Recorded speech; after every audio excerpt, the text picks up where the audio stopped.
అపోస్తల కార్య గ్రంథం ప్రారంభించాము. 9వ అధ్యాయం ఎక్కడి దాకా? 22. అపోస్తల కార్య గ్రంథము మొత్తం మనకు 28 అధ్యాయాలు కలిగిన పుస్తకంగా మనకు కనబడుతుంది. దీనిని 3 ప్రధాన భాగాలుగా మనం విభజించుకొని మన ధ్యానాన్ని ప్రారంభించాము. దాంట్లో మొదటి 7 అధ్యాయాలు అన్నది మొదటి సంగతి రాసుకున్నాము. యెరూషలేములో సంఘము అని రాసుకోవడం జరిగింది. రెండో ప్రధాన భాగం ఉన్నది 8 నుంచి 12 అధ్యాయాలు. దానిలో టైటిల్ రాసుకున్నాము యోదయ సమరయ దేశాల సంఘం అని. మూడో ప్రధాన భాగం ఉన్నది 13వ అధ్యాయం నుంచి 28వ అధ్యాయం వరకు మూడో ప్రధాన భాగం. దానిలో టైటిల్ రాసుకున్నాము అన్యుల దేశాలలో సంఘము, బోధి గ్రంథముల వరకు సంఘం, లేదంటే అపోస్తలుడైన పౌలు గారి ప్రయాణాలను ప్రారంభించుకుని మొదటి ప్రధాన భాగాన్ని ముగించుకుని, అంటే మొదటి 7 అధ్యాయాలు ముగించుకొని రెండవ ప్రధాన భాగంలో మన ధ్యానం కొనసాగుతుంది. రెండవ ప్రధాన భాగం 8 నుంచి 12 అధ్యాయాలు అయితే మన ధ్యానం వచ్చేసి 9వ అధ్యాయంలో సాగుతుంది. అపోస్తలుల కార్యములు 9వ అధ్యాయం. మొత్తం మనకి 43 వచనాలు మనకు కనబడుతున్నాయి. ఈ 43 వచనాలను కూడా మనము 7 భాగాలుగా 7 సంగతులు విభజించుకుని మరి 3 సంగతులు మనం ముగించుకున్నాం. దాంట్లో మొదటి సంగతి మొదటి 9 వచనాలు, దానికి ఒక టైటిల్ రాసుకున్నాము సౌలు యొక్క మార్పు అని. తర్వాత రెండవదిగా 10 నుంచి 19 వచనాలు బోధకుడు పంపబడుట అని రెండవ సంగతిగా మనం ముగించుకున్నాం. ఇక మూడవ సంగతి అన్నది 20 నుంచి 22 వచనాలు పౌలు గారు సేవకు వెళ్ళుట అనేది కూడా మనము ముగించుకున్నాం. ఈరోజుగా 4వ సంగతి అన్నది 23 నుంచి 30 వచనాలు. అపోస్తలుల కార్యములు 9వ అధ్యాయము 23 నుంచి 30 వచనాలు 4వ సంగతి రాసుకున్నాము. దానిలో టైటిల్ రాద్దాము పౌలు యెరూషలేమునకు పారిపోవుట. 9వ అధ్యాయము 23 నుంచి 30 వచనాలు పౌలు యెరూషలేమునకు పారిపోవుట అని రాసుకుందాం. 4వ సంగతి పౌలు యెరూషలేమునకు పారిపోవుట. 9వ అధ్యాయం 23 నుంచి 30 వచనాలు పౌలు యెరూషలేమునకు పారిపోవుట. మనం 4వ సంగతి ప్రారంభించే ముందు 3వ సంగతి ఏం జరిగిందో ఒకసారి జ్ఞాపకం చేసుకుందాం. పౌలు గారు 20వ వచనం మనం చూసినప్పుడు 9వ అధ్యాయం 18వ వచనంలో బాప్తిసం పొందాడు అన్నయ్య దగ్గర. తర్వాత 19వ వచనంలో అతడు బాప్తిసం పొంది ఏం జరిగింది? 19వ వచనం పిమ్మట అతడు దమస్కులో శిష్యులతో కొన్ని దినములు ఉండెను అని మనం చూసాం. బాప్తిసం పొందిన తర్వాత పౌలు గారు కొన్ని దినాలు ఎక్కడ ఉన్నాడని చెప్పుకున్నాం మనము? దమస్కులో ఉన్నాడు. ఎక్కడున్నాడు? దమస్కు. ఆ తర్వాత 20వ వచనం వెంటనే సమాజ మందిరంలో యేసే దేవుని కుమారుని ఆయన గురించి ప్రకటించుచుండెను. 19 వచ్చిన తర్వాత వెంటనే సమాజ మందిరంలో బోధించలేదు. ఎక్కడ వెళ్ళి చెప్పుకున్నాం మనము? అరేబియా దేశం వెళ్ళాడు. అది గలతీ పత్రిక 1వ అధ్యాయం 17వ వచనం చదువుకున్నాము. అరేబియా దేశం వెళ్ళి అక్కడ ఆ సినాయి పర్వతాల్లో కొండ గుహల్లో కనుక కొండల్లో ఆయన ప్రాంతంలో గడిపి కనుక ఎంత దోషకుండా ఎంత హింసించాను, అలాంటి నన్ను కోరుకున్నప్పుడు ఏర్పాటు చేసుకున్నామని పశ్చాత్తాపడి ఆయన ప్రాంతంలో గడిపి అరేబియా దేశం ఎక్కడికి వచ్చాడు? ఇప్పుడు ఆయన మళ్ళీ దమస్కు వచ్చాడు. కనుక దమస్కు వచ్చిన తర్వాత అప్పుడు 20వ వచనం అంటే 19 వచ్చిన తర్వాత మనం ఏం రాసుకోవాలి? అక్కడ గలతీ పత్రిక 1వ అధ్యాయము 17 జరిగిందనే సంగతి మనం ఇక్కడ చెప్పలేదు, పత్రికలో చెప్పాడు. అందుకే 19వ వచనానికి 20వ వచనానికి మధ్యలో ఇంకో సంగతి ఏం జరిగిందని ఆయన అరేబియా దేశం వెళ్ళాడనే సంగతి మనం గుర్తుపెట్టుకోవాలి. వచ్చిన తర్వాత సమాధి మందిరాల్లో స్వార్థ ప్రకటన ప్రారంభించాడు. యేసే క్రీస్తు చెప్పగానే ఏం జరిగిందంట? 21వ వచనం వినిన వారందరూ విభ్రాంతి నుండి యెరూషలేములో ఈ నామమును బట్టి ప్రార్థన చేయి వారిని నాశనం చేసిన వాడు ఇతడే కాడ, వారిని బంధించి ప్రధాన యాజకులతో కొనిపోటకు ఎక్కడికి కూడా వచ్చి ఉన్నాడని చెప్పుకునేది. ఇప్పుడు ఆ అరేబియా దేశం పోయి ప్రార్థన గడిపి వచ్చి దమస్కు పట్టణంలో, ఏ దమస్కులో అయితే అందరిని పట్టుకొని పోవాలని వచ్చాడో అదే దమస్కు పట్టణంలో యేసే క్రీస్తు ప్రకటిస్తా ఉంటే ఈ నామాన్ని బట్టే కదా నువ్వు హింసించావు యెరూషలేములో, అదే నామాన్ని లేదా ప్రకటిస్తున్నావు అని ఇతడు మారేడా లేదనే ప్రశ్న డౌట్ ఎవరికి వచ్చింది? దమస్కులో ఉన్నటువంటి సమాజంలో శిష్యులు కూడా నిజంగా మారాడా, లేదా ఇక్కడ నుంచి కూడా ఎత్తుకొని పోవడానికి లాక్కుని పోవడానికి వచ్చాడా అని చెప్పేసి వాళ్ళు భయపడుతున్నారు. సంఘంలో వాళ్ళు ఏమంటారు చెప్పండి ఆయన. ఎందుకంటే ఆయన వచ్చిన ఉద్దేశం ఏంటి? దమస్కు వచ్చి దేనికోసం? ఆయన క్రైస్తవులను బంధించి తీసుకొని పోవాలని వచ్చాడు. కనుక పట్టుకొని పోవాలని వచ్చాడు. పట్టుకొని పోవాలి వచ్చిన మధ్యలో ప్రభువే పట్టుకున్నాడు. పట్టుబడి ప్రార్థనలు గడిపి వచ్చి ఏ సేవిస్తా ఉంటే కూర్చున్నటువంటి సమాజం అందరూ వాళ్ళు నమ్మలేకపోతున్నారు. నిజమేనా?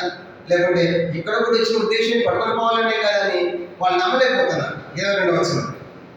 అయితే సౌలు మరి ఎక్కువగా బలపడి ఈయనే క్రీస్తు అని రుజువుపరచు దమస్కులో ఉన్న యూదులను కలవరపరచెను. కఠిన ఇప్పుడు దమస్కులో ఉన్న యూదులు, ఏ యూదులు? సంఘంలో నమ్మిన యూదులకి కలవలేమో ఉంది. ఏమని? నిజంగా మారాడా, మారేమో చెప్తానైతే పట్టుకొని పోతాడా అని ప్రశ్న ఏమవుతుంది? బయట నమ్మని యూదులేమో నిన్నటి దాకా యోధా పథకం అన్నావు, ఇప్పుడు ఏమంటున్నావు? క్రైస్తవ మార్గం అంటున్నావు కనుక అని చెప్పేసి వాళ్ళు కూడా కలవలు వచ్చేసి దీనికి క్రైస్తవులు బంధించి లాక్కుని పోతావండి, నువ్వు కూడా దాంట్లో వెళ్ళిపోయి ఏ సిరీస్ ప్రకటిస్తున్నావని బయట ఉన్న యూదులకి కలవడం ఉంది. లోపల ఉన్నటువంటి యూదుగా క్రైస్తవులుగా మారిన యూదులకు కూడా ఏముంది అంటే అసలు పౌలు ద్వారా దమస్కు ఏమైపోయింది? ఇప్పుడు కలవడం. నమ్మిన వాళ్ళు కలవడం, నమ్మిన వాళ్ళు ఏమైనా కలవడం. నిజంగా మారాడా లేదా, లేదా ఎత్తుకొని పోతాడా, లాక్కొని పోతాడా, చంపుతాడు, ఈ భయం ఉంది. బయట ఉన్నటువంటి యూదులు, నమ్మని యూదులకి, మతంలో యూదులకి ఏముంది? ఇతడు మన దాంట్లో నుంచి క్రైస్తవులకు వెళ్ళిపోతాడు అనే పాపము వాడికి ఉంది. అలాంటి కళ ఉన్నప్పుడు అంటే పౌలు గారి సాక్ష్యము ఎంత భయంకరంగా, ఎంత కరుడుగట్టు ఉగ్రవాదులాగా కానీ 3 దేశాలు దాటిపోయాయి. కనుక యెరూషలేము పైన గలిలయ, సమరయ, ఆ పైన మరి దమస్కు దాకా వెళ్ళినంటే పౌలు యొక్క సాక్ష్యము మారక ముందు ఎంత కఠినమైనదో మనము అర్థం చేసుకోవాలి. కనుక ఎంత భయంకరమైన సాక్ష్యం కదా. నా మారక ముందు ఇక్కడంటే అంతా తెలిసిపోయింది. అంతగా పౌలు యొక్క సాక్ష్యం మనకు కనబడతాం. అందుకే పౌలు మారాడు అంటే అక్కడ కూడా మారటం ఏంటి అన్నాడు. అది మన అన్నయ్య కూడా ఏమన్నా, అన్నయ్య కూడా ప్రభా ఈ మనుషులు ఎంతో కీడు చేసిన వాటిని అన్నయ్య నమ్మలేకపోయాడు.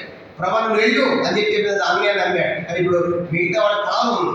అట్లా లోపల ఉన్న వాళ్ళకి కలవడం ఉంది, బయట ఉన్న వాళ్ళకి కూడా ఈ పౌలు ద్వారా కలవడం ఉంది. అలాగైతే రుజువుపరచుకోవాల్సి వచ్చింది. కనుక నేను మారాను అని చెప్పేసి ఆయన కనుక అనేక సంగతులు రుజువుపరచాల్సి వచ్చినట్టుగా మనం చూస్తాం. 23వ వచనం. ఆ రీతిగా లోపల ఉన్న వాళ్ళకి కలవడం ఉంది, బయట ఉన్న వాళ్ళకి కలవడం ఉంది. ఏం జరుగుతుంది? 23వ వచనం. అనేక దినములు గతించిన పిమ్మట యూదులు అతన్ని చంప ఆలోచింపగా. ఇక్కడ మనం గమనించామంటే ఇప్పుడు అనేక దినములు అనేక దినాలు ఎక్కడ ఉన్నాడు? ఎక్కడ ఉన్నాడంటే అనేక దినములు దమస్కులో ఉన్నాడు. గతించిన యూదులంతా చంప అంటే అనేక దినాలు ఎన్ని దినాలు అనే సంగతి గలతీ పత్రికలో చెప్పాడు. అనేక దినాలు ఎన్ని సంవత్సరాలు, ఎన్ని దినాలు ఉన్నాడు? గలతీ పత్రిక 1వ అధ్యాయం అక్కడ చెప్పాడు చూడండి. అనేక దినాలని ఇక్కడ అన్నాడు. అనేక దినాలంటే అక్కడ సంఖ్య చెప్పాడు, సంవత్సరాల సంఖ్య. ఎన్ని సంవత్సరాలు అక్కడైనా దమస్కులో ఉన్నాడో చెప్పాడు. గలతీ పత్రిక 1వ అధ్యాయం 17, 18 వచనాలు చదువుకుంటాం. గలతీ పత్రిక 1వ అధ్యాయం 17, 18 వచనాలు చదువుకుంటాం. చదవండి. 17.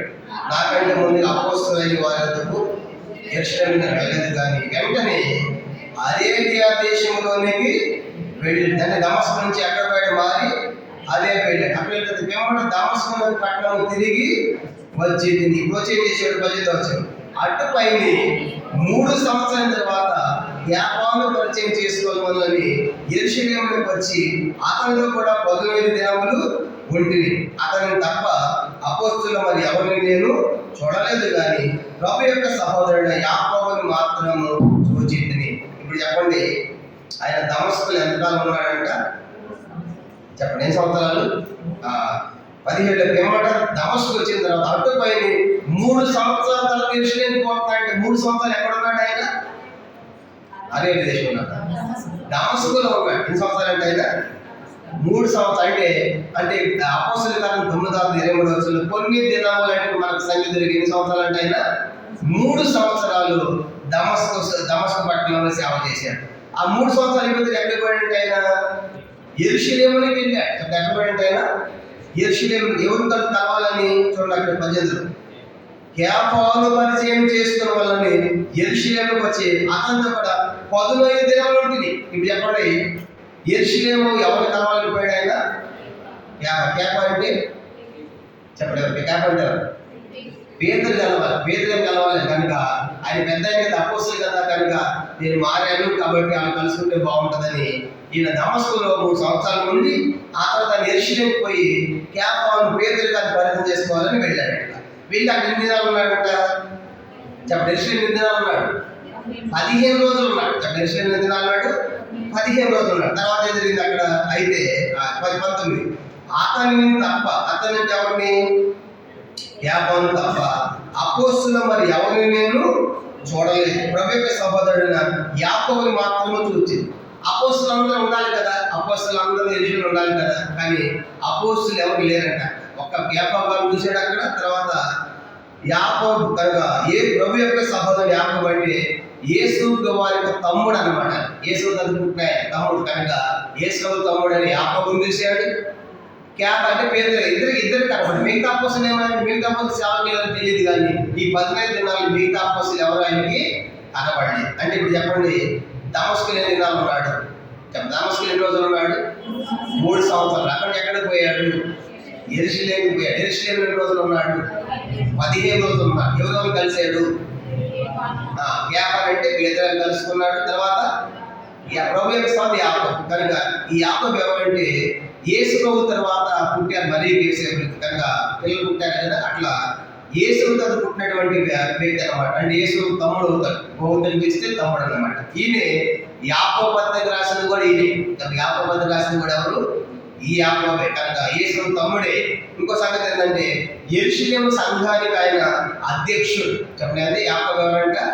యెరూషలేము సంఘానికి అధ్యక్షుడు, అంటే దానికి అధ్యక్షత వహించాడు. ఇప్పుడు చెప్పండి, ఈ యాకోబు ప్రభు యొక్క తమ్ముడు ఒకటి, రెండవది యాకోబు పత్రిక రాసింది కూడా ఈయనే. తర్వాత మూడవది యెరూషలేము సంఘానికి ఈయన అధ్యక్షుడు. అధ్యక్షుడు అంటే తను పెద్దగా ఉన్నాడు అనమాట సంఘానికి, కనుక అవన్నీ చూసుకుంటాడు.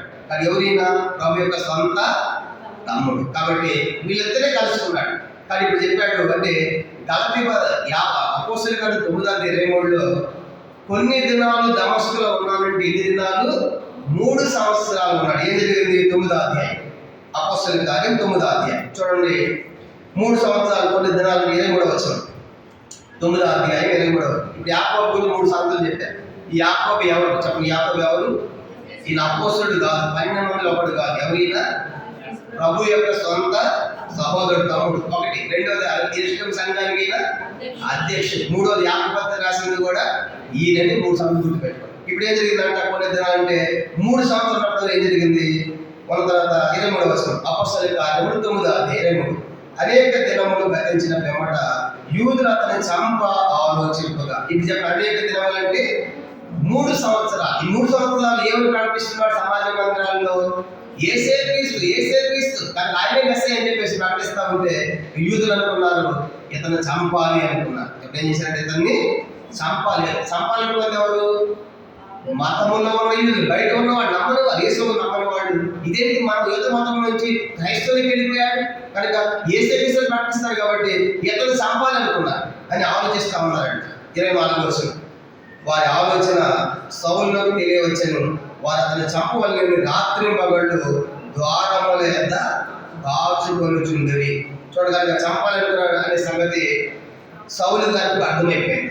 ఆ మధ్య ప్రవీణ్ పగలను చంపారు కదా, ప్రవీణ్ పగలను చంపి మన 24వ తారీఖు సరిగ్గా సంవత్సరం. ఆయన కూడా ముందే చెప్పాడు కనుక నాకు థ్రెట్ ఉంది, నన్ను బెదిరిస్తున్నారు, కానీ నేను స్వాత ప్రకటిస్తున్నందుకు, అన్ని ఖండిస్తున్నందుకు నన్ను చంపాలనే ప్రయత్నాలు చేస్తున్నారని ముందే చెప్పాడు. దానికి అర్థమైంది కనుక అయితే ఆయన భయపడ్డా. ప్రభు కోసం చనిపోవడానికి ఎవరు వెనకంజ వేయలేదు. సౌలుకు అర్థమైంది ఈ 3 సంవత్సరాల తీవ్రత ఎట్లయిపోయిందంటే సౌలు చంపాలి అనుకునేటువంటి ఆలోచన సౌలు గారికి తెలిసిందంట. తెలిసిన తర్వాత ఆ సమాజంలో ఉన్నటువంటి సహోదరులు ఏం చేశారు కనుక తెలిసి ఏం చేశారంట, రాత్రి మగలు ఏం చేశారంట, ద్వారముల యొద్ద. అంటే అర్థం ఏంటి? పౌలు ఎన్ని గంటలకు వస్తాడు, ఎప్పుడు పోతాడు, ఎక్కడ తిరుగుతాడు, ఎక్కడ మనం దొరుకుతాడు, అర్థమైందా? అట్లన్నీ కూడా అది ప్రవీణ్ పగల విషయంలో మనం చూసినప్పుడు పిన్ టు పిన్. కానీ వాళ్ళు అంత ఈజీగా చంపడం కాదు. అది ఎప్పటి నుంచి పెద్ద స్కెచ్ అనమాట. ఈయన ఎప్పుడు వస్తాడు, ఎప్పుడు పోతాడు, ఎలా తిరుగుతాడు, అన్నీ కూడా ప్లాన్ అనమాట. పౌలు గారు కూడా ఆయన గురించి ప్లాన్ చేస్తాం. ఏమనంటే ఈయన రాత్రి మగలు ద్వారం దగ్గర అంటే పాసుకున్నాను, ఎప్పుడు తిరుగుతాడు మనమే చూస్తా ఉన్నారు. అప్పుడేం జరిగిందంటే 25వ వచనం, కనుక అతని శిష్యులు రాత్రి వేళ అతన్ని తీసుకొని గంపలో ఉంచి గోడ గుండా అతని కిందికి దింపిరి. అప్పుడు లోపల సంఘం ఉన్నటువంటి సంఘంలో కనిపిస్తున్నాడుగా. వాడు అర్థం పౌలు గారు సౌలు నువ్వు ఇప్పుడు చాలా ప్రమాదంగా ఉంది, వాళ్ళ గుమ్మాల దగ్గర పాసుకుంటున్నారు, బయట చెప్పాలనుకుంటున్నారు కాబట్టి ఇమీడియట్ వెళ్ళిపోవాలని రాత్రి పైన గోడ మీద నుంచి దించి బయటకు పంపించారంట. అప్పుడు పంపించినప్పుడు వాళ్ళు ఎవరిని ఆశ్రయించారంటే ఆ టైంలో ఒక రాజు ఉన్నాడు కనుక, ఆ దమస్కు పట్టణానికి రాజు ఉన్నాడు. ఆ రాజును యూదులు పోయి ఆ రాజును ఆశ్రయించారు. ఏమంటే ఆ సౌలు అనేవాడు మా యోధ మతము కనుక తక్కువ చేసి క్రైస్తవాన్ని గొప్పగా చేస్తున్నాడు, అతను మీరు చంపాలి అని చెప్పి గ్రహించారంటే ఆ రాజును ఆశ్రయించారంట. ఆ రాజు ఎవరు? కొరింథీ పత్రిక చెప్పాడు, 2వ కొరింథీ పత్రిక 11వ అధ్యాయం. ఈ సందర్భంగా చెప్పాడు 2వ కొరింథీ పత్రిక 11వ అధ్యాయం. చూడండి, ఆ రాజు గురించి రాజు పేరు కూడా చెప్పాడు, అక్కడ జరిగిన సంగతి కూడా చెప్పాడు. 2వ కొరింథీ పత్రిక 11వ అధ్యాయం మనం గమనించామంటే 32వ వచనం చదువుదాము. 2వ కొరింథీ పత్రిక 11వ అధ్యాయం 11వ అధ్యాయం 2వ కొరింథీ 11వ అధ్యాయము 32, 33 చదువుదాం. 32, 33 చదవండి. దమస్కులో అరేత అను రాజు కింద ఉన్న అధిపతి నన్ను పట్టగోరి కావలి నుంచి దమస్కీల పట్టణమును భద్రము చేశాడు. అప్పుడు నేను కిటికీయకుండా గోడ మీద నుండి గంపలో దెబ్బబడి అతని చేతులను తప్పించుకొని పోతుంది. ఈ 9వ అధ్యాయం సంగతి చెప్పాడు. అర్థమైందా? అందుకే పత్రికలన్నీ కూడా అపోస్తలుల కార్యానికి కనెక్ట్ అయ్యింది ప్రతి పత్రిక. ఎందుకంటే అపోస్తలుల కార్యంలోనే సంఘాలు పుట్టాయి కనుక. అందుకే అపోస్తలుల కార్యం మీకు అర్థం కావాలంటే తప్పనిసరిగా ఏం కూడా చదవాలి, మనము పత్రికలు కూడా చదవాలి. అందుకే కొన్ని సంగతులు ఇక్కడ పత్రికలు చెప్తాడు కనుక. అందుకే పత్రికలన్నింటినీ పునాది ఎక్కడ ఉంది? అపోస్తలుల కార్యంలో ఉంది కనుక. అపోస్తలుల కార్యాలు ప్రారంభించబడి అందుకే కొన్ని అక్కడ చెప్తా ఉన్నాడు. కానీ ఇప్పుడు చెప్పండి, ఆయన చంపాలనుకున్నప్పుడు రాజు ఎవరు? ఎవరంట? అరేత అనేటువంటి రాజు దమస్కు పట్టణంలో ఉన్నాడు. దమస్కు పట్టణానికి అప్పుడు యూదులందరూ పోయి ఆ రాజును ఆశ్రయించారు. రాజా నువ్వు ఏం చేస్తావు మాకు తెలియదు, సౌలు ఎవరిని చంపాలన్నప్పుడు ఈ రాజు ఏం చేశాడంటే సైన్యాన్ని కావాలని పంపించి సౌలు పట్టుకోండి అని చెప్పేసి పట్టణం మొత్తం ఏం చేశాడంటే ఆయన భద్రము అంటే ఏంటి? సైన్యాలు పెట్టే కానీ కావాలి పెట్టే సైన్యాలు పెట్టి కానీ భద్రం చేశాడు. మీరు ఎట్లయినా సౌలు పట్టుకోవాలని ఆ రాజు భద్రం చేసినప్పుడు ఏం జరిగిందంటే 33లో అప్పుడు నేను కిటికీ గుండా గోడ మీద నుండి గంపలో దెబ్బబడి అతని చేతి నుండి తప్పించుకొని పోతుంది. కానీ ఇప్పుడు అపోస్తలుల కార్యములో తప్పించుకున్న సంగతి ఇక్కడ పౌలు చెప్తున్నాడు. ఆయన పేరు అరేత అనేటువంటి రాజు. యూదులందరిపై రాజును ఆశ్రయించి ఆయన చంపాలని ప్లాన్ మనకు చేసినట్టుగా మనకి అర్థమవుతుంది. ఈ అరేత అనే రాజు క్రీస్తు శకము ఆయన పరిపాలన క్రీస్తు శకం 37 నుంచి 40 వరకు పరిపాలించాడు. చరిత్రలో ఈ అరేత అనే రాజు యొక్క పరిపాలన క్రీస్తు శకం 37 నుంచి 40 మధ్యలో ఈయన పాలన మనకు కనబడుతుంది. చరిత్రలో అరేత అనేటువంటి రాజు యొక్క పాలన ఎప్పుడు? క్రీస్తు శకం 37 నుంచి 40. అంటే సిలివేసి 30 అయితే ఈయన 37 నుంచి 40 దాకా పరిపాలించినట్టుగా చరిత్ర ఉందన్నమాట. ఇప్పుడు చెప్పండి, దమస్కులో ఎన్ని రోజులు ఉన్నాడు ఆయన? 3 సంవత్సరాలు ఉన్నాడు. కానీ అప్పటి నుంచి యెరూషలేము పోయి 12 సంవత్సరాలు ఉన్నాడు. అక్కడ పోయి పేతురు గారిని ప్రభు యొక్క తమ్ముడిని కలుసుకున్నాడు. దమస్కులో ఉన్న 3 సంవత్సరాలు యూదులు ఏం చేయాలనుకున్నారు? ఆయన్ని చంపాలనుకున్నారు. అప్పుడు సంఘం అంటే శిష్యులు కనుక నమ్మినటువంటి క్రైస్తవులైనటువంటి వాళ్ళు పౌలు గారు అక్కడి నుంచి తప్పించాడు. తప్పించి ఏం జరిగింది? అదే దాని రాజు నుంచి ఆ సైన్యం నుంచి గోడ మీద తప్పించబడారు. ఎక్కడ పోతున్నాడు చూడండి. అపోస్తలుల కార్యం 9వ అధ్యాయం. అపోస్తలుల కార్యం 9వ అధ్యాయం ఎక్కడ పోయాడంటే ఆయన 26వ వచనం 26 చదువుతాము. 26 అతడు యెరూషలేములోనికి వచ్చి శిష్యులతో కలిసి యత్నం చేసింది కానీ అతని శిష్యులు నమ్మక అందరూ అతనికి భయపడి ఇప్పుడు అతనికి ఆ గోడ మీద తప్పించబడి ఎక్కడ వచ్చాడంటే ఆయన యెరూషలేము వచ్చాడు. అదే మన గంట బదులు చదువుకున్నాం కదా. 3 సంవత్సరాలు అయిన పేపడు ఎక్కడ పోయాడంటే ఆయన యెరూషలేము వచ్చాడు. యెరూషలేము ఎందుకు వచ్చాడు? అపోస్తలులను కలవాలని వచ్చాడు. ఇప్పుడు 26వ వచనంలో యెరూషలేము మీద వచ్చాడు కానీ వాళ్ళందరూ ఇతడు శిష్యులతో కలుసుకోవాలనుకున్నాడు, అపొస్తలులతో. కానీ అతను శిష్యుడని నమ్మక అందరూ అతనికి భయపడారు. అంటే సౌలు గారు వస్తాడు, వీళ్ళు పారిపోతున్నారు. ఎందుకు చెప్పండి? ఈయన పోయేటప్పుడు ఎట్ట పోయాడు? నమస్తూ చెప్పండి. పోయేటప్పుడు నమస్కు ఎట్ట పోయాడు? వాళ్ళని బంధించి తీసుకొని రావాలని మతంలో ఉండిపోయాడు. కోపంతో కష్టపోయాడు. పోయిన ఇప్పుడు అక్కడ ఏమయ్యాడు? ఆయన మారాడు. మారిన సంగతి ఎవరు తెలియదు, ఈయన తెలియదు, కృష్ణుడు తెలియదు. అందుకు అమ్మో ఈయన వస్తాడంటే ఈయన శిష్యుడు కాదు, అందరూ భయపడుతున్నారు. కానీ ఈయన లోపలికి వెళ్ళలేకపోతారు. ఈయన దగ్గర రానివ్వట్లేదు. ఎవరు? లోపల అపోస్తలులు తన యెరూషలేము లోపలికి రానివ్వట్లేదు. అప్పుడు ఏం జరిగింది? 27వ వచనం. అయితే బర్నబా అతని దగ్గర తీసి అపోస్తలుల యొద్దకు తోడుకొని వచ్చి అతను త్రోవలో ప్రభువును చూచిననియు, ప్రభు అతనితో మాట్లాడననియు, అతను దమస్కులో యేసు నామమున బట్టి ధర్మం బోధించిననియు వారికి వివరముగా తెలియపరచెను. చూసారా? అప్పుడు అక్కడ బర్నబా ఉన్నాడు, ఆ సంఘంలో సభ్యుడు. చెప్తారు సంఘ సభ్యుడు ఎవరైనా బర్నబా. మొత్తానికి ఏం చూశాడు? ఏంటి పౌలు వచ్చావంటే, నిజంగా నేను మారినయ్యా, త్రోవలు యేసుని చూశాను. కానీ చూడండి, మాట చెప్పాడు కదా, త్రోవలు ఏం చేశాడంటే ఆయన 22 అతడు త్రోవలో ప్రభువును చూచేదని చూశాడు. పౌలు గారు యేసుని త్రోవలో యేసు ప్రభుని పౌలు చూశాడా? చూశాడు. కానీ చూశాడు కదా, కానీ ప్రభు మాట్లాడేది చూశాడని. తర్వాత ప్రభు అతనితో మాట్లాడదని, దమస్కులో కూడా యేసుని ధైర్యంగా బోధించదని వారికి వివరముగా తెలియదు. ఎవరికి తెలియవచ్చాడు? లోపల ఉన్న అపోస్తలులకి. చెప్పండి, ఎవరంట? పౌలు గారు. అందరూ కూడా పౌలు గారిని దగ్గర తీసుకున్నాడు. ఎవరు? బర్నబా అంటే పాత పేరు, అసలు పేరేంటి? ఈయన పేరు అపోస్తలులు 4:36 వచనాల్లో కుప్రోలో పుట్టిన లేవిడినప్పుడు ఉండేను. అతని పేరు యోసేపు కూడా అర్థం. అయితే అపోస్తలునికి బర్నబా అని అర్థం ఇచ్చు, హెచ్చరిక పుత్రుడు అర్థం ఇచ్చే బర్నబా అని పేరు పెట్టారు. అది అపోస్తలులకు 4:36 వచనాలు చూస్తాం. అసలైతే బర్నబా పేరు యోసేపు అన్నమాట. కానీ అపోస్తలులు ఏమని పేరు పెట్టారు అతనికి? బర్నబా అంటే ఆదరణ పుత్రుడు, ఆదరించేవాడు అని అర్థం. ఇప్పుడు చెప్పండి, బర్నబా స్వభావం ఏంటి చెప్పండి? అందరిని కూడా ఆదరించు. పౌలు గారికి ఎవరి ద్వారా ఆదరణ దొరికింది? మొత్తం నా గురించి ఈయన అప్పుడు దొరికాడు అనుకున్నాడు. దొరికి ఈయన కథ అంతా ఆయన చెప్పాడు. కానీ నిజంగా ఆయన ప్రభుని చూశాను దారిలో, వీళ్ళు నమ్మలేకపోతున్నారు, మన దగ్గర రానివ్వట్లేదు. నేనేమో ఆశతో మన సహోదరులని నేను వేసాము, మేము సంతోషంగా వస్తే దానికి ఏం చేస్తాను, దగ్గర రానివ్వట్లేదు అంటే అట్లా నేను లోపలికి చెప్పొస్తాను. ఈయన పోయి లోపలికి వెళ్ళి ఆయన ప్రభుని చూశాడు. కానీ దారిలో పౌలు మారాడు. ప్రభు కూడా ఆయనతో మాట్లాడలే కాదు, దమస్కులో ధైర్యంగా వాక్యం కూడా వచ్చాడు మారి అని చెప్పి. ఎన్ని సంగతులు ఎవరు చెప్పారు? లోపల అపోస్తలులు. అది మనకు కూడా కొన్నిసార్లు మధ్యవర్తులు అవసరం. కొన్ని ప్రాంతాలకు వెళ్ళినప్పుడు మనం ఎవరు నమ్మడానికి మన సంగతి ఎవరు తెలియదు. అది మనం ఏం చేయాలి? దానికి అవసరం మధ్యవర్తులు ఉంటే మన సంగతి చెప్పారనుకోండి, వాళ్ళు వెంటనే స్వీకరిస్తారు. వాళ్ళ తీసుకుంటారు. అది ఇప్పుడు సంఘాల్లో ఎవరు కావాలంటే, ఇలాంటి సంఘాల్లో కూడా బర్నబా లాంటి వాడు కావాలి. కానీ సంఘాలు ఎవరు కావాలి?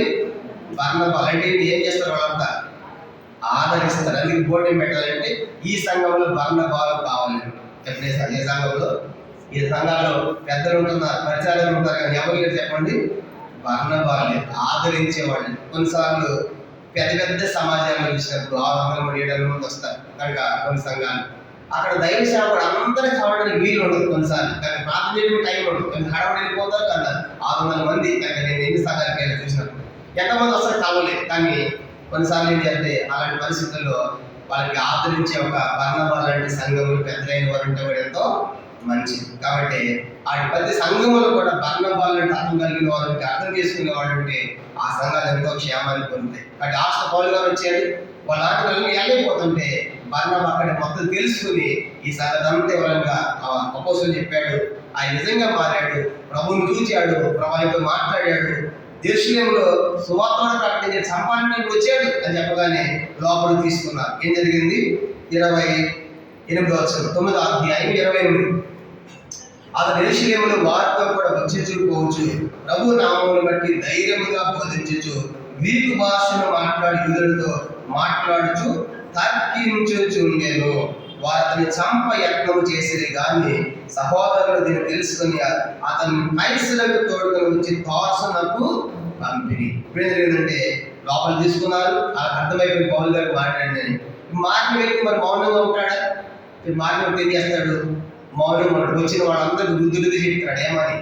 ఏసై క్రీస్తు అని చెప్తా ఉంటే వీళ్ళు ఏం చేశారు? నిన్నటి దాకా యెరూషలేము అంతా హడావుడి చేసావు, అందరి పట్టుకుని చేసాలు వేసేస్తారు, చంపి నాశనం చేసే సంఘాన్ని. ఇప్పుడు దాంట్లో వేసేది సంఘం ఏంటి, నిన్ను లేపేస్తామని చెప్పేసి యెరూషలేమును చంపాలనుకుంటున్నారు. ఎవరిని? పౌలు గారు. అంటే మారుంది చూడు ఎంత బాగుంది. కనుక మారక ముందే నేను చంపాడు, నేను ఎత్తుకుని లాక్కున్నాడు. ఇప్పుడు మారిన తర్వాత ఏమైంది, ఇప్పుడు ఈయన చంపాలనుకుంటున్నాడు. కనుక వచ్చిన వాళ్ళందరికీ చూడ మాట 29లో తర్కించుచున్నట్టు అర్థం ఏంటి? తర్కించడం అంటే ఏంటి? లేదు ఇదే కరెక్ట్, యేసయ్య క్రీస్తు చనిపోయాడు నేను చూశానంటే గట్టిగా మనం వాదించడం అనమాట. మన భాష చెప్పాలంటే వాదించడం. ఇంగ్లీష్లో డిబేట్ చేయడం అంటారు. డిబేట్ చేయడం అంటే వాదించడం. కనుక తనదే కరెక్ట్ నిరూపించడం.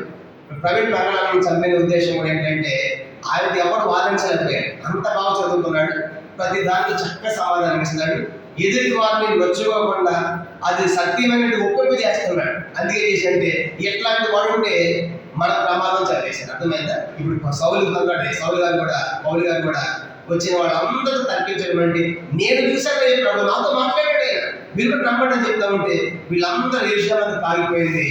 వాడు మతంలో విలుదనుకున్నారు. ఇప్పుడుండే ప్రమాదము మన యువత మొత్తం డల్ అయిపోతుంది కాబట్టి పౌలుని చంపుదాం అనుకున్నారు. ఎవరు? యెరూషలేము యూదులు మతంలో లేదు. అక్కడ కూడా యెరూషలేము, అక్కడ దమస్కులో ఏం చేయాలనుకున్నారు యూదులు మతంలో లేదు. అక్కడ కూడా చంపాలని ఇక్కడ వచ్చాడు. ఇక్కడ కూడా ఏం చేయాలనుకున్నారు? సౌలు గారిని చంపాలనుకున్నారు. అప్పుడు లోపల సహోదరులు తీసుకుని పేదలు వీళ్ళంతా సౌలు ఇక్కడ చాలా తీవ్రంగా ఉంది, ఇప్పుడే నువ్వు మారొచ్చావు కనుక కాబట్టి ఇప్పుడు ఉద్రేకంగా ఉన్నారు, నువ్వు చంపేద్దాం అనుకుంటారు కాబట్టి నువ్వు కొంతకాలం ఇక్కడ కాకుండా మీ సొంత ఊరికి పోతే మంచిదని చెప్పేసి అక్కడ ఎన్ని దినాలు ఉన్నట్టు విషయంలో అక్కడ చదువుకున్నాం. ఇక్కడ లేదు, ఎక్కడ ఉంది, ఎక్కడ గంట 10 ఎన్ని దినాలంట? 15 దినాలు ఉన్నాడు. అప్పుడు యెరూషలేము ఎవరు కలుసుకున్నాడు? పేతురు గారిని ప్రేమక సహోదరుని కలుసుకుని 15 రోజులు ఉండి సువార్త ప్రకటించడానికి చంపాలనుకుంటా ఉంటే వాడు అక్కడి నుంచి ఏం చేశారంట? జ్ఞాపకం చూపిస్తాను. ఇది యెరూషలేము కదా. ఇప్పుడు పౌలు ఇక్కడ యెరూషలేము అంటాం. ఇక్కడ ఉంటే ఇక్కడ చంపాలనుకుంటున్నారు. ఇక్కడ చంపాలనుకుంటున్నప్పుడు ఏం చేశారంటే యెరూషలేము నుంచి పైన కైసరే కనబడుతుంది కదా, కైసరేగా మన వాడికి ఇచ్చింది. కైసరే ఈ యెరూషలేము కైసరే తీసుకొచ్చేసి ఇక్కడ వాడికి ఇది తార్సు ప్రాంతం. సొంత పౌలు యొక్క సొంత ఊరు ఏంటి చెప్పండి? తార్సు అన్నమాట. వాడెక్కించి యెరూషలేము నుంచి ఈ కైసరు తీసుకొచ్చి ఇక్కడ వాడెక్కించి పౌలు సొంత ప్రాంతం అని చెప్పేసి ఆయన సొంత ప్రాంతాన్ని ఎక్కడ పంపించారంట? తార్సు పంపించాడు. చదువుకున్నాం కదా. ఏదైతే చూడండి, దీని సహోదరులు దీన్ని తెలుసుకొని అతను కైసరేని తోడుకొని, కైసరి అంటే ఓడలేం అనమాట. కైసరే ఓడలే పట్టణం చెప్పండి. యెరూషలేము సముద్రం లేదు కాబట్టి అక్కడ కైసరేలో వాడలేం అనమాట. అక్కడ తీసుకెళ్ళి వాడెక్కించారు. ఏ ఊరు పంపించారు? ఆయన సొంత ఊరైనా తార్సు. ప్రస్తుతం ఇప్పుడు తార్సు టర్కీ దేశంలో ప్రస్తుతము. ఇప్పుడు ఆ తార్సు టర్కీ దేశంలో ప్రస్తుతం.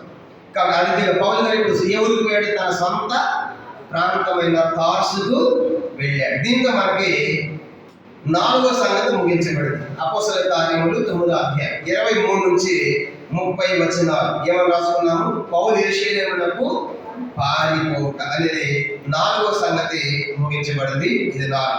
ఇక 5వ సంగతి అర్థమైంది కదా. ఇప్పుడు దాకా ఆయన యెరూషలేము పోవటం, దమస్కు పోవటం, మధ్యలో మారటం, బాప్తిస్మం పొందడం, కొన్ని దినాలు దమస్కులో ఉండటం, తర్వాత అరేబియా దేశం పోవటం, మళ్ళీ దమస్కు రావటం, స్వార్థ ప్రకటించడం, చంపాలని ఆలోచన వచ్చినప్పుడు అరేబియా రాజును తప్పించబడి యెరూషలేముకి రావటము, బర్నబా ద్వారా అపోస్తలులు కలుసుకోవడము, 15 రోజులు యెరూషలేము ఉండటము, అక్కడ చంపాలనుకున్నప్పుడు సహోదరులు అక్కడికి ఎక్కడ పంపించే సౌలు గారిని ఇప్పుడు తార్సుకి వెళ్ళాడు. ఎందుకంటే తార్సుకి వెళ్ళాడు. ఇప్పుడు 31వ వచనం అందరూ చదువుతాం. 5వ సంగతి అన్నది ఇంకా 9వ అధ్యాయము 5వ సంగతి 31వ వచనం ఒక్కటి మాత్రమే రాసుకున్నాం. ఒక్క వచనమే 5వ సంగతి. 9వ అధ్యాయము 31వ వచనం ఒక్కటి మాత్రమే 5వ సంగతి. దానికి ఒక టైటిల్ రాద్దాము: హింస నుండి నెమ్మది లేదా శాంతి సమాధానం. హింస నుండి సంఘములకు నెమ్మది లేదా శాంతి సమాధానం రాసుకోవాలి. హింస నుండి నెమ్మది లేదా శాంతి సమాధానం. చదువుదాము. 31వ వచనం అందరూ చదువుదాం. 31వ వచనము అందరూ కలిసి చదవండి. కావున యోదయ, గలిలయ, సమరయ దేశములందరికీ సంఘము క్షేమాభివృద్ధి నందుచు సమాధానము కలిగి ఉండేది. మరి ప్రభువునందు భయమును పరిశుద్ధాత్మ ఆదరణ కలిగి నడుచుకొనుచు విస్తరించుచుండెను. ఇప్పుడు సంఘము ఏమవుతుందంట? యోధ దేశంలో, గల దేశంలో, సమర దేశంలో సంఘం క్షేమాభివృద్ధి నోటిస్తుందా? కట్టబడుతుంది, విస్తరిస్తూ ఉంది, సమాధానంతో ఉంది, తన పరిశుద్ధాత్మలో నడిపించబడుతున్నారు. అలాగా సంఘాలు విస్తరిస్తున్నాయి. ఇప్పుడు చెప్పండి, ఇట్లా 8వ అధ్యాయం మొదటి వచ్చిన చూడండి. 8వ అధ్యాయం మొదటి వచ్చిన ఆ కాలమందు యెరూషలేము సంఘములకు గొప్ప హింస కలిగినందున. అప్పుడేమో సంఘానికి హింస, ఇప్పుడేమో సంఘానికి క్షేమం. దేన్ని బట్టి చెప్పండి? సంఘానికి ఎందుకు క్షేమ, సంఘానికి నెమ్మదికి సమాధానం వచ్చింది చెప్పండి. హింసించేవాడు మానేడుగా, అర్థమైందా? హింసించక ముందు లోపల పోయి హింస. ప్రతి సంఘంలో సౌలు లాంటి వాళ్ళు ఉంటారు కనుక 1, 2, 3, 9 వ్యక్తులు ఉంటారన్నమాట. వాళ్ళ ద్వారా సంఘానికి ఎంత సమస్య అంటే సౌలు కంటే డేంజర్ ఈ దినాల సంఘాలు ఉన్నారు కొంతమంది. కనుక వాళ్ళు చావాలని మనం కోరకూడదని వాళ్ళ కోసం ప్రార్థన చేయాలి. అది చూసినా వాళ్ళ ద్వారానే ప్రాబ్లం. సంఘం అంతా బాగానే ఉంటుంది. కనుక ఆ 2, 3 ఉంటారు చూడండి, వాళ్ళని వాడు నక్కలు లాంటి వాడు. మిగతా సంఘం అంతా గొర్రెలు లాంటి వాళ్ళే. ఆ నడిపించి ఆ నాయకులు నక్కలు లాంటి వాళ్ళు. కనుక అందుకే ఇప్పుడు అట్లాంటి వాళ్ళు మారాలి. కనుక చూడండి, వ్యవస్థలో ఒక దుర్మార్గుడు మారితే వ్యవస్థ అంతా కూడా నెమ్మది. ఒకసారి ఆఫీసులో పనిచేస్తానికి ఒకటి ఉంటారు కనుక వాళ్ళ దాన్ని నెమ్మది అనమాట. కొన్నిసార్లు ఇంటి పక్కన ఉంటారు కనుక వాళ్ళ దాని మీద నెమ్మది. కొన్నిసార్లు కనుక ఇల్లు ఎందుకున్నామనిపిస్తాం, ఈ ఆఫీసులో ఉద్యోగం చేయాలనిపిస్తాం. ఎందుకు? ఆ వ్యవస్థలో ఆ దుర్మార్గుడు మారాలి. అర్థమైందా? ఇప్పుడు ఎందుకు సంఘానికి యోధ దేశంలో క్షేమంగా ఉంది, దాని అన్ని దేశాలలో సంఘాలు క్షేమంగా ఉందని కారణం ఏంటంటే హింసించేవాడు మారాడు. హింసించేవాడు మారాడు. అర్థమైంది? కాబట్టి ఈ దినాల్లో కూడా సంఘాల్లో హింసకులు చాలా మంది ఉన్నారు. వాళ్ళ ద్వారానే సంఘం అంతా కోర్టు కేసులు, గొడవలు, పోలీస్ స్టేషన్లు ఎన్ని దేని పెట్టంటే వాళ్ళందరూ ఏమవ్వాలి? మారాలి. అర్థమైందా? కాబట్టి వ్యవస్థలు ఒకటి మారితే వ్యవస్థ అంతా క్షేమంగా ఉంటుంది. సంఘంలో అందరూ ఉండరు, 1, 2, 3, 10 మంది వ్యక్తులు ఉంటారు సౌలు లాంటి వాళ్ళు. కనుక అట్లాంటి వాళ్ళు మారితే ఆ సంఘానికి ఎంత క్షేమం, ఎంత క్షేమాభివృద్ధి. కొన్ని సంఘాలు పోతూ ఉంటారు, వీళ్ళకి వాళ్ళు చెప్తూ ఉంటారు, జన ఆయన ఒక్కడి దాన్ని విధాన సంఘంలో వచ్చాడు. అర్థమైంది, మీకు వడ్డించాడు ఆయన, చాలా జాగ్రత్త అని చెప్తాను అనమాట. కనుక నేనేం చేస్తాను, వెళ్ళి ఆ 1, 2 వాకింగ్ చెప్పించేది కదా అంటే అర్థమవుతాను అనమాట. ఆ ఒక్కడి ఏడిపిస్తాను అందరినీ. కనుక అన్నీ నేనే అంటాడు, నేనే చేయాలంటాడు అన్న, కానీ నేనే లెక్క పెట్టాలంటాడు, నేనే పడాలంటాడు. సార్ అర్థమైందా? కనుక అంటే అర్థం ఉంటారు అన్నమాట. వాళ్ళు ఈ దినాలు కూడా ఉన్నారు. కనుక వాళ్ళు మారితే సంఘానికి ఏమని చెప్పండి? క్షేమం. మన ఇంట్లోకి వెళ్ళి మన మంగళవారం ఇంట్లోకి పోతే ఒక సంఘం నుంచి 70 మంది వచ్చారంట. ఎంతమంది? 70 మంది. ఏంటంటే ఒక సంఘం కదా, ఆయన ఒక్కడే అన్న ప్రాబ్లం, మాకు సంఘం అంతా మీరు బాగుంది. అర్థమైందా? కనుక ఈ 70 మంది తీసుకొచ్చాడు. ఎవరు? ఈ సంఘం. మొదటి వారం ఏమో ఆ సంఘం అయితే 70 మంది తీసుకెళ్ళాడు. 2వ వారం సంఘస్థులు 100 మంది వచ్చారు. అర్థమైందా? అన్న వాళ్ళు 70 మంది అన్నా కనుక ఆయన మాకు ప్రాబ్లం, వేరే అవసరంలో మన సంఘాలు అని చెప్పే సంగతి ఏంటంటే వ్యవస్థలో వాళ్ళు మారాలి. నేను అట్లాంటి వాళ్ళు నా ద్వారా సంఘం ఎందుకు బాధపడాలి, నా ద్వారా క్షేమం ఉండాలి కదా.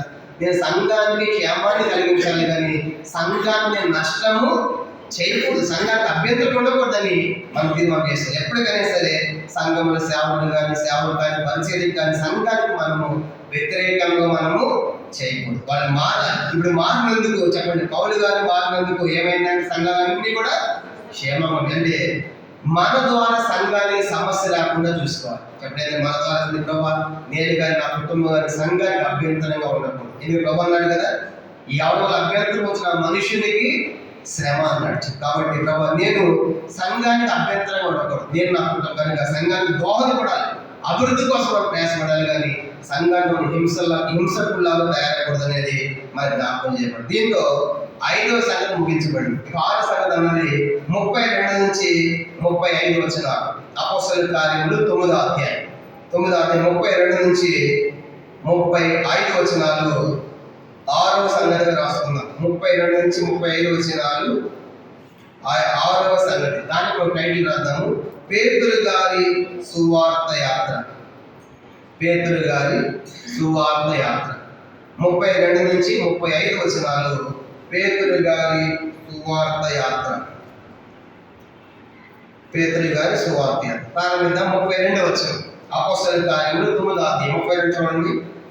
ఆ తరువాత పేతురు సకల ప్రదేశంలో సంచారం చేయొచ్చు లొద్దలో కాపమున్న పరిశుద్ధుల దగ్గరకు వచ్చారు. అక్కడ పక్షవాయు కలిగి 8 ఏళ్ల నుండి మంచం పట్టి ఉన్న ఆయనయ్య అని ఒక మనిషిని చూచి పేతురు అంటాడు, ఆయనయ్య యేసుక్రీస్తుని స్వస్థపరుచున్నాడు, నీవు లేచి నీవే పరుచుకోమని అతనితో చెప్పగా వెంటనే అతడు లేచెను. లొద్దలోను శాతంలోను కాపున్న వారందరూ ఆత్మని చూచి ప్రభు తట్టు తిరిగిరి. ఇప్పుడు 30 నుంచి 35 వచనాలు పేతురు గారు సువార్త యాత్ర ప్రారంభించాడు. పేతురు సువార్త యాత్ర ప్రారంభించి ఏ ప్రాంతానికి వచ్చాడంటే ఆయన చెప్పండి, ఏ ప్రాంతానికి వచ్చాడు ఆయన? లొద్ద అనే ప్రాంతం. చెప్పండి, ఏ ప్రాంతం ఉంటుంది? అందులో ఒకసారి నా బైబిల్ చూడండి. కొత్త నిబంధన కాలం పాలస్తీనాలు 3వ మ్యాప్ బైబిల్లో. ఈ కొత్త నిబంధన 3వ మ్యాప్. కొత్త నిబంధన పాలస్తీనా దీంట్లో యెరూషలేం కింద ఉంది కదా, దానిపైన లొద్ద కనబడుతుంది.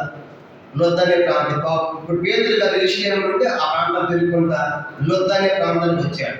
ఆ లొద్ద ప్రాంతం పైన ఏమో చూడండి, కాస్త పైకి ఏముంది? యొప్పే కనబడుచాడు. యొప్పే కూడా ఉంది కదా. అలాగే పైకి ఇంకేముంది? కైసరే కనబడుతుంది. ఇవన్నీ గుర్తుపెట్టుకోండి, మళ్ళీ అడుగుతాను. చెప్పండి, యెరూషలేం పైన ప్రాంతం ఉంది, లొద్ద ఉంది. ఇప్పుడు పేతురు లొద్దలో ఉన్నాడు. దానిపైన ఉంది యొప్పే ఉంది, దానిపైన ఉంది కైసరే కూడా గుర్తుపెట్టుకోండి. కానీ ఇప్పుడు పేతురు గారు చెప్పండి, ఏ ఊరిలో ఉన్నాడు? లొద్ద అనే ప్రాంతం. ఆ ప్రాంతానికి వెళ్ళగానే అక్కడ ఏం జరిగిందంటే ఆయన అనేటువంటి ఒక వ్యక్తి 8 ఏళ్ల నుంచి మంచం పట్టి ఉన్నాడు. పక్షవాయు రోగంతో 8 సంవత్సరాల నుంచి ఉన్నాడు. అయితే ఆయనే బాగు చేయమని అడగల, స్వస్థపరచమని అడగల. పేతురు గారిని అడిగా యేసు స్వస్థపరుస్తానని చెప్పాడు. అంతే. అతను నమ్మాల్సిన పని కూడా లేదు కనుక, అతను విశ్వాసంతో పని కూడా లేదు కనుక పేతురు గారే అతని బాగు చేశాడు. కనుక యేసుక్రీస్తును స్వస్థపరచమని చెప్పగానే వెంటనే అతడు కనుక కొత్తగా చెప్పగానే వెంటనే అతడు లేచేను. అర్థమైందా? కానీ దాదాపు 8 సంవత్సరాల నుండి మంచం పట్టినటువంటి వాడు పేతురు గారు చెప్పగానే యేసుక్రీస్తు నామములో లేచాడండి. ఏం జరిగింది? 35. వెంటనే అతను లేచను. లొద్దలను శారోనులను కాపులను వారందరూ అతని నుంచి ప్రభు తట్టు తిరిగి. అని ఇప్పుడు చెప్పండి, లొద్దలో ఏం జరిగింది? పేతురు గారు ఆయనను స్వస్థపరిచాడు. దాని ఏం జరిగింది? అనేక ప్రభువును నమ్మారు. అదనమాట, అది జరిగింది. లొద్దలో ఆయన స్వస్థపరచబడటం, అనేకులు ప్రభువును నమ్మడం జరిగింది. కానీ ఇప్పుడు పేతురు గారు ఎక్కడ ఉన్నారు? చెప్పండి, పేతురు గారు ఎక్కడ ఉన్నాడు? లొద్ద అనే ప్రాంతంలో ఉన్నాడు. దానిపైన ఏముందని చెప్పినాం మనము? యొప్పే ఉందని చెప్పుకున్నాం. దానిపైన ఏముంది? యొప్పే. ఇప్పుడు మనము 32 నుంచి 35 వచనాలు ముగించబడ్డాయి. దానికి ఏమని రాసుకున్నాము? పేతురు గారి సువార్త యాత్ర. సువార్త యాత్రలో లొద్దలు ఏం జరిగిందని చెప్పినప్పుడు లొద్దలు ఏమని గుర్తుపెట్టుకోవాలి? లొద్ద అనే ప్రాంతంలో 8 ఏళ్ల నుండి పక్షవాయు ఆయన అనే వ్యక్తి స్వస్థపరచబడ్డాడు. తద్వారా అనేది ప్రభువును నమ్మారని మనం గుర్తుపెట్టుకోవాలి. అది లొద్దలు జరిగిన సంగతి. నెక్స్ట్ ఇక ఆఖరి సంగతి 7వ సంగతి 9వ అధ్యాయము 36 నుంచి 43 వచనాలు. అపోస్తలుల కార్యములు 9వ అధ్యాయం 36 నుంచి 43 వచనాలు 7వ సంగతి, ఆఖరి సంగతి. దాన్ని ఒక టైటిల్ రాసుకుందాము, తబిత లేదా దోర్క లేపబడుట. తబిత లేదా దోర్క లేపబడుట. 36 నుంచి 40 వచనాలు తబిత దోర్క లేపబడుట అని రాసుకోవాలి. తబిత దోర్క లేపబడుట. ప్రారంభిద్దాము. 36 వచనం. ఇప్పుడు పేతురు గారు ఊరిలో ఉన్నాడు, లొద్దలో ఉన్నాడు. ఇప్పుడు 36 వచనం. మరి యొప్పేలో తబిత అనే ఒక శిష్యురాలు ఉండెను. ఆమెకు భాషాంతరమున దోర్క అని పేరు. ఆమె సత్యలను ధర్మకార్యములను బహుగా చేసిందను. ఆ దినములంతా ఆమె కాయలప్పుడు చనిపోగా వారి శవం కడిగి మేడ గదిలో పరుండబెట్టింది. లొద్ద యొప్పేకు దగ్గరగా ఉండుడి చేత పేతురు అక్కడ ఉన్నాడని శిష్యులు విని అతను తడవు చేయక తమ ఎద్దుకు రావాలని వేడుకొంటకు 2 మనుషులను అతని ఎద్దకు పంపిరి. పేతురు లేచి వారితో కూడా వెళ్ళి అక్కడ చేరినప్పుడు వారి మేడ గదిలోకి అతను తీసుకొని వచ్చి ఎదురుగాండ్రందరూ వచ్చి ఏడ్చుచు దోర్క తమతో కూడా ఉన్నప్పుడు పుట్టిన అంగీలను వస్త్రములను చూపుచు అతని ఎదుట నిలిచి పేతురు అందరినీ వెలుపలికి పంపి మోకాళ్ళను ప్రార్థన చేసి సేవకు తిరిగి తబిత లెమ్మనగా ఆమె కన్నులు తెరచి పేతురును చూచి లేచి కూర్చుండెను. అతడు ఆమెకు చెయ్యి ఇచ్చి లేవనెత్తి పరిశుద్ధులను విధవరాండ్లను పిలిచి ఆమె సజీవురాలుగా వారికి అప్పగించాను. ఇది యొప్పేనంతటా తెలిసినప్పుడు అనేక ప్రభువునందు విశ్వాసం ఉంచింది. ఇప్పుడు పేతురు గారు కింద లొద్దు అనే ప్రాంతంలో ఉండే, పైన ఏముందని చెప్పుకున్నాము, యొప్పే ఉంది. ఆ యొప్పే అనే ఊరిలో ఒక శిష్యురాలు ఉందండి. ఆ పేరు ఏంటంటే తబిత. అది ఆ పేరే భాషాంతరం దోర్క అంటే లేడీ అర్థం అనమాట. ఈమె పెద్ద స్పీకర్ కాదు, పెద్ద బోధకురాలు, ప్రసంగాలు చేయదు, కానీ ఈమెలో సత్క్రియలు ఉన్నాయి. నేను ఏమన్నాయి, సత్క్రియలు ఉన్నాయి, మంచి కార్యాలు ఉన్నాయి, ప్రేమ ఉంది, దేవుని సంఘం ఉంది, దేవుని బిడ్డలంటే ప్రేమ ఉంది, ధర్మ కార్యాలు చేసేది. 36వ వచనంలో ఆమె మరి యొప్పేలో తబితకు శిష్యురాలు ఉండేది. ఆమె భాషాంతరం దోర్క అని పేరు. ఆమె సత్క్రియలను ధర్మ కార్యాలను బహుగా చేసి, కనుక పెద్ద బోధకురాలు, వాక్యం ప్రకటించేది కాదు, కానీ ఆమె రాయబడలేదు, కానీ సత్క్రియలు ఉన్నాయి, ఆమె మంచి కార్యాలు ఉన్నాయి. తర్వాత దాంతో వాళ్ళు బహుగా చేసిందంట. అట్లాంటి ఆమె చనిపోతే శవాన్ని అడిగారు, మెడగట్లు పెట్టారు. ఈ లొద్దు అనే ప్రాంతం యొప్పేకి దగ్గరగా ఉంది కాబట్టి పేతురు గారికి ఎక్కడ ఉన్నారు, లొద్దులో ఉన్నట్టు తెలుసుకుని 2 మనుషులు పంపించి పేతురు గారు తీసుకున్నట్టు ప్రార్థన చేస్తారని పంపించారు. అప్పుడు వాళ్ళు వెళ్ళి పేతురుని కలుసుకున్నారు. పేతురు గారు వాటితో పాటు లేచి ఇప్పుడు లొద్ద నుంచి ఏమని వచ్చాడు చెప్పండి, యొప్పేకి వచ్చాడు. లొద్ద నుంచి ఎక్కడికి వచ్చాడు ఆయన, యొప్పేకి వచ్చాడు. వచ్చినప్పుడు ఏం జరిగిందంట, 39 వచ్చింది. పేతురు లేచి వారితో కూడా వెళ్ళి అక్కడ చేరినప్పుడు వారు మేడగదిలోనికి అతను తీసుకుని వచ్చింది. విధవరాలు అందరూ వచ్చి ఏడ్చుచు దోర్క తమతో కూడా ఉన్నప్పుడు పుట్టిన అంగీయులను వస్త్రంలో చూచి అతని ఎదుట నిలిచి. విధవరాన్ని ఎంతగా ప్రేమించిందంటే పేతురు గారు ఆమె ఏడుస్తుందండి, అయ్యా ఈ యొక్క తబిత దోర్క, ఇగో ఈ వస్త్రాలు ఆమె పుట్టింది, ఆమె చేతితో కుట్టించింది వస్త్రాలు, కనుక మేము వేసుకున్న వస్త్రాలన్నీ కూడా ఆమె చేతితో కుట్టి మాకు ఇచ్చింది తమతో ఉన్నప్పుడు, కానీ మేము వేసుకున్న బట్టలు ఆమె ఇచ్చింది అని ఏడుస్తా ఉన్నారు. ఎవరంట, విధవరాండ్రం. అంటే చూడండి ఎంత ప్రేమించిన విధవరాండ్రం సంఘాన్ని. కాబట్టి పెద్ద బోధలు ప్రసంగాలు చేయలేదు, కానీ సత్క్రియలు ఉన్నాయి, ప్రేమ ఉంది, దాన ధర్మాలు ఉన్నాయి, విధవలు ఆదరించడం ఉంది. అది ఇద్దరు మనం కూడా ఏం నేర్చుకోవాలంటే మన పెద్ద బోధలు చేయాల్సిన అవసరం లేదు, కానీ దేవుడు ప్రేమ చూపించాలి. కనుక సత్క్రియలు మనలో ఉండాలి, మంచి కార్యాలు ఉండాలి, దాన ధర్మాలు ఉండాలి. కనుక దేవుని ప్రజలుగా అది మనం కలిగి ఉండాలి, సహాయం చేయాలి. కనుక ఆమె ఏం చేసిందంటే చనిపోయిన తర్వాత అమ్మ చెబుతున్నారు, వచ్చి అందరు ఏడుస్తారు, అయ్యా ఈ వస్త్రాలు ఆమె ఆమె వస్త్రాలు అని చెప్పి ఏడుస్తూ ఉంటే పేదలు అర్థమైపోయింది ఎంతగా ప్రేమించిందని. మన కమలబాయి అంటే కూడా చనిపోయారు. కమలబాయి చనిపోయినప్పుడు నేను నాగపడిలో ఉన్న పెన్నెళ్ళు పెట్టినప్పుడు వెళ్ళాను. బరిగే రోజు వెళ్తే వాళ్ళ ఆంటీ వాళ్ళ పాప అక్క సాక్షి చెప్తా ఉంది, మా అమ్మ మీరు మన ఉన్న చీరలు పెట్టేదంట. చీర ఇవన్నీ ఎందుకు అమ్మంటే మీ కాళ్ళు అయినదంట. ఎవరికి, వాళ్ళ పిల్లలకి. ఎవరింటికి వచ్చినా సరే అంత బాడీ సేవలతో ఉన్న షూలు వేసుకుని పెట్టేసుకుని వంట చేసి వాళ్ళకి భోజనం పెట్టి ఆ చీర నుంచి పంపించేదంట. చెప్తా ఉంది ఆ అక్క సాక్షి. కనుక అట్లా మా అమ్మ ఎంతో మందికి సహాయం చేసింది, కానీ ఎంతో మందికి పెంచి అలా భోజనం పెట్టింది, అలా బట్టలు ఇచ్చింది. కనుక మేము కొన్నిసార్లు ఇన్ని పెడతాను అనుకునే వాళ్ళు, ఇది మీకు కాదమ్మా పేదలకు మంచి పేరు చెప్పేదని, అట్లాంటి కార్యాలు మా అమ్మ చేసిందని ఆమె గురించి మంచి సాక్ష్యాన్ని వాళ్ళు పెళ్లిస్తే నా చెప్పారు. అలాగే తిమోతంకుల వల్ల ఆంటీ ఇప్పుడు ఆంటీ కూడా ఆమె కూడా పెద్ద టీవీ ఉంటారు, ఏదో అంతా ఏ సంఘాన్ని కూడా మొత్తం చుట్టుకుంటారు. కొన్ని ఊర్లో ఉంటారు, వాళ్ళు ప్రత్యేకంగా వస్తారన్నమాట. మేము నల్గొండ ఉన్నప్పుడు ఆయా ప్రాంతాలు తెచ్చి ఆమె దగ్గర కొన్ని రోజులు ఉండి మందిర సంఘంలో, కనుక ఆమె దగ్గర తిని, ఆమె దగ్గర తాగి, ఆమెతో బట్టలు పెట్టించుకుని వెళ్ళేవాడు. కనుక ఆ విధులందరూ ప్రేమించారు. కొన్నిసార్లు ఆంటీ కూడా ఎక్కడ పరిచయం లేకపోతే ఆ విధుల ప్రాంతానికి వెళ్ళేది. ఒకసారి మేము కూడా వెళ్ళాం. కృష్ణా జిల్లాది. కనుక జగ్గైపేట దగ్గర రావిరాల ప్రాంతం, కానీ రావిరాలు అది ఊరు అన్నమాట. నది కృష్ణా నది అనమాట. ఆ నది ఒడ్డున మందిరం ఉంది. అక్కడ నుంచి 10 మంది వచ్చేవాడు, కానీ ఆంటీ కోసం వచ్చేవాడు. కొన్నిసార్లు ప్రశాంతంగా దగ్గరికి వెళ్ళేది, కనుక ఆ విధులకి వెళ్ళేది, వాళ్ళతో గడిపేది. కనుక ఒట్టిగా పోయేది వెళ్ళేటప్పుడు మళ్ళీ తీసుకెళ్ళిన వాళ్ళకి గిఫ్ట్లు, బహుమానాలు, చీరలు పట్టేది అనమాట. అర్థమైందా? అట్లాగా ఎంతో మంది దేవుని బిడ్డలైన వారు అట్లా మంచి కార్యాలు కనుక చేశారు. ఇక్కడ మనం కూడా తప్పనిసరిగా మనం కలిగిన దాని నుంచి అలాంటి సత్క్రియలు మనం చేయాలి, దాన ధర్మాలు చేయాలి. పెద్ద బోధలు స్పీకర్గా అవసరం లేదు, కానీ ప్రసంగాలు చేస్తే అవసరం లేదు, కానీ అట్లాంటి కార్యాలు అనేక ప్రభువును ఆకర్షించవచ్చు. ఈ తల్లిత కూడా చేతితో పుట్టిందంట వస్త్రాలు. పేదగా రాక అయ్యా పేదవాడు ఈ వస్త్రాలు ఆమె పుట్టింది, చేతితో ఆమె ఇచ్చిన వస్త్రాన్ని అని ఏడుస్తూ ఉంటే పేదలు అందరికీ బయటికి కూడా అన్నాడు. 40 వచ్చింది. 9వ అధ్యాయం 40 వచనం. పేతురు అందరినీ వెలుకలు పంపి మోకాళ్ళుని ప్రార్థన చేసి శవ వైపు తిరిగి తబితా లెమ్మనగా ఆమె కన్నులు తెరిచి పేతురును చూచి లేచి కూర్చుండెను.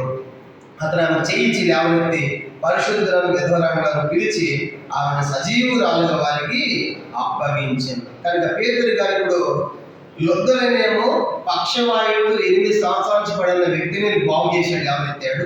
యొప్పేలు ఏం జరిగింది చెప్పండి? యొప్పేలో చనిపోయిన తబితాను లేపాడు. అక్కడేమో పక్షవాయువు గెలవాడు, ఇప్పుడు చనిపోయిన వ్యక్తిని పేతురుగా లేపాడు. అందుకే చెప్పుకున్నాము, ఈ అపోస్తలులకు సూపర్ పవర్స్ ఉన్నాయి కనుక గొప్ప శక్తి వాళ్ళకి ఇచ్చాడు దేవుడు, పవర్స్ ఇచ్చాడు. కాబట్టి చనిపోయిన వాళ్ళు బతికిస్తున్నారు, పక్షవాయువు గెలవాళ్ళు లేపుతున్నారు వీళ్ళు అపోస్తలు. ఫస్ట్ ఇప్పుడు ఇది అపోస్తలు లేని కాలం, ఎవరు లేదు అలాంటి అపోస్తలు లేదు. అపోస్తలు 13 మంది 12 శిష్యులుగా ఉన్నవాళ్ళు ప్లస్ పేతురు గారు పౌలు గారితో సహా ఆ 13 మందికి సూపర్ పవర్స్ ఉన్నాయి. ఇది అపోస్తలు ప్రవక్తలు లేని కాలం, అపోస్తల బోధ ఉంది కానీ అపోస్తలు లేదు. అందుకే అర్థం చేశారంటే చనిపోయినటువంటి పేతురు కోసం ఏం చేశాడంటే 40 వచనం చూడండి. పేతురు ఎట్లా ప్రార్థన చేశాడంటే ఆయన మోకాళ్ళుని ప్రార్థన. అసలు ఆ మాట చూడండి ఎట్లా అయిపోయింది, కనుక నిలబడి చేయొచ్చుగా. కానీ భక్తులైన వారు ప్రార్థన ఎట్లా చేశారంటే మోకాళ్ళు. ఇదే అపోస్తల కార్యం 20వ అధ్యాయము చూడండి, 20వ అధ్యాయము 36వ వచనం. పేతురు గారు కూడా ఎఫెసు సంఘం పెద్దలతో మాట్లాడి వెళ్ళిపోతా ఆయన ప్రార్థన చేస్తాడు. ఎట్లా చేస్తున్నాడు? అపోస్తల కార్యములు 20వ అధ్యాయం 36వ వచనం. అది లాగు చెప్పి మోకాళ్ళుని వారందరితో ప్రార్థన చేశారు. కనుక పౌలు గారు కూడా మోకాళ్ళుని ప్రార్థన, పేతురు గారు కూడా మోకాళ్ళుని ప్రార్థన. అపోస్తల కార్యము 7వ అధ్యాయం స్టెఫను గారు నాటితో కట్టబడి చనిపోతా కూడా ఎవరి ప్రార్థన ఎట్లా ఉండి ప్రార్థన చేసిన 7వ అధ్యాయము అపోస్తల కార్యములు 7వ అధ్యాయము 60వ వచనం. 7:60 చదువుకుంటాం. అతను మోకాళ్ళుని ప్రభా వారిని పాపమని గొప్ప శబ్దముతో పలికాడు. ఎలాంటి పరిస్థితులు మోకరించాడు ఆయన? రాళ్ళు పడుతుంది మీద, రాళ్ళు పడి గాయాలే రక్తం కారుతా ఉండి చనిపోతాడు ఇక. కనుక అట్లాంటి పరిస్థితులు కూడా ఎట్లా ప్రార్థన చేస్తారు చెప్పండి?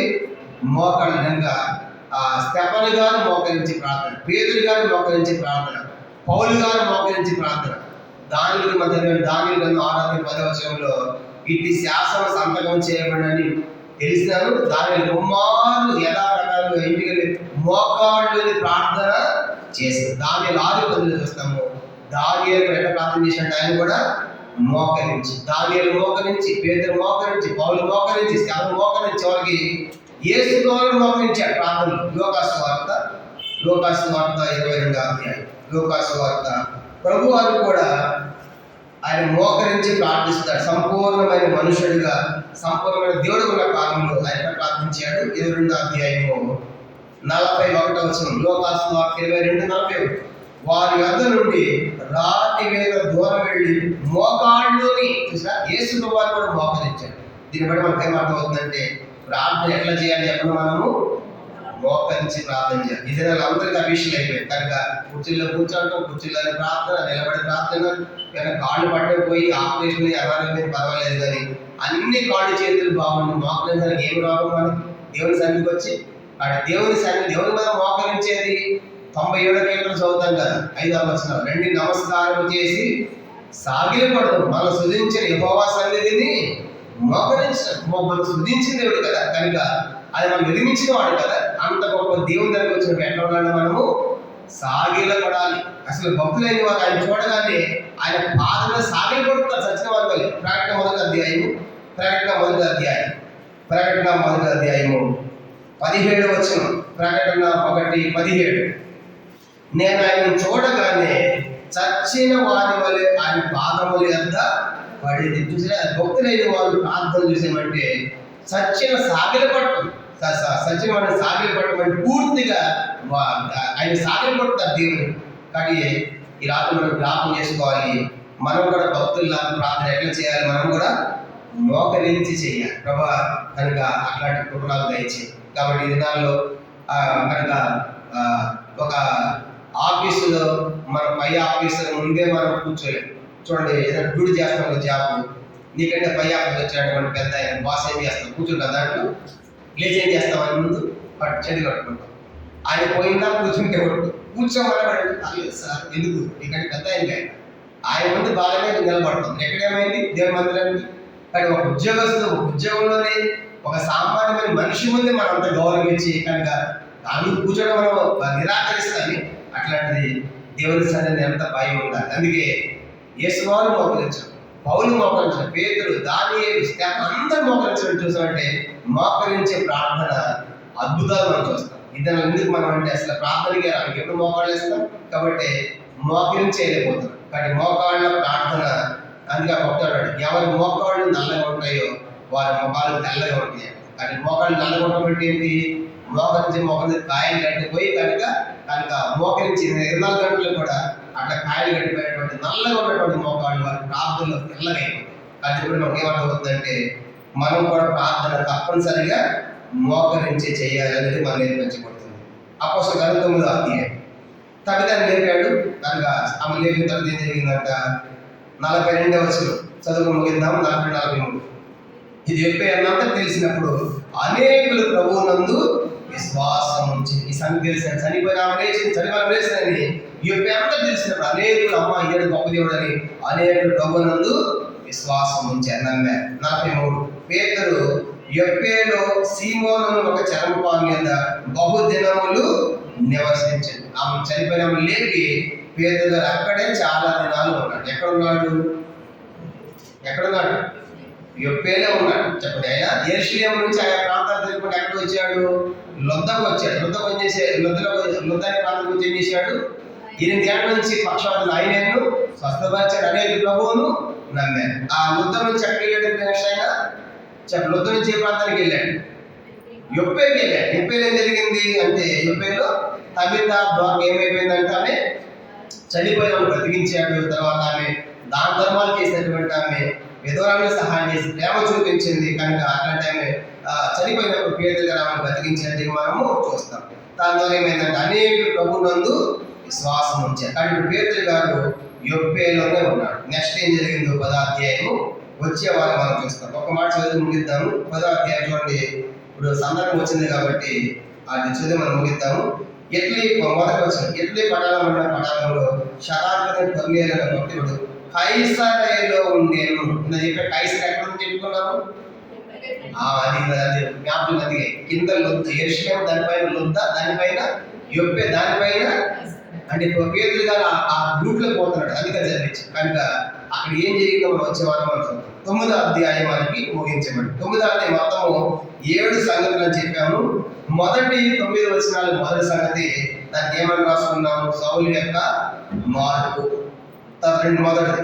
రెండో సంగతి 10 నుంచి 19 వచనాలు బోధకుడు పంపబడుట.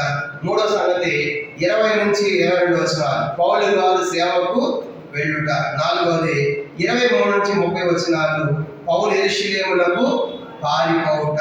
ఐదవది 31 వచనం ఒకటి మాత్రమే హింస నుండి సంగమునకు నెమ్మది, శాంతి లేదా సమాధానం. ఆరవది 32 నుంచి 35 వచనాలు పేతురు గారి సువార్త యాత్ర, అది వృద్ధ. తర్వాత ఆఖరిది 36 నుంచి 43 వచనాలు తబిత ద్వారక లేపబడుట. దీంతో మనకు 9 అధ్యాయాలు ముగించబడ్డాయి. ప్రభు చిత్తమైతే 10వ అధ్యాయాన్ని మనం వచ్చే వారము ప్రారంభిస్తాం. ప్రార్థన మోకరించండి.